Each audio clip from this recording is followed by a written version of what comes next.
Көңілдің көгершіні құлады ата, сен іздеп немерең жылады ата. Өмірден байларды өткен, патшада өткен, ақын мен ғалымда өткен құламада.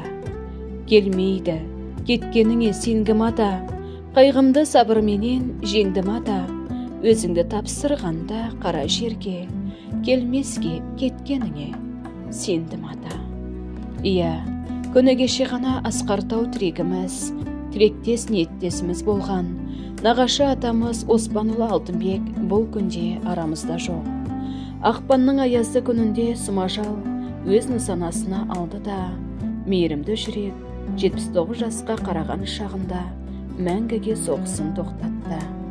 Артында 3 қызы мен өмірлік жолдасы қайғыдан қан жұтып қала берді.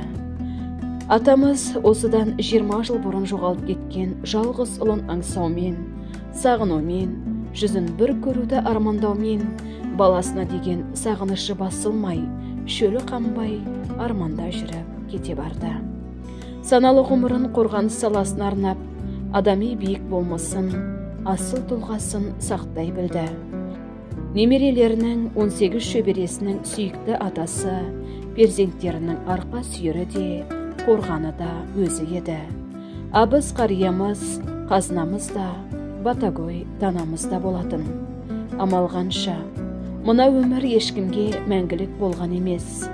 Атамыздың ауыр қазасын қабырғамыз қайыса қабыл алып, жатқан жері жайлы, топырағы торқа, жаны жәннатта болуын тілеп, дұғарнаймыз. Асыл бейнесін жүректерде мәңгіге сақтаймыз. Айтушек сырлас біз әңгіме ата, жұлдызың шынымен де сөнді ме ата. Өзіңді еске алады сол немере мен шөбере, жұмақтың төрінде бол мәңгіге ата.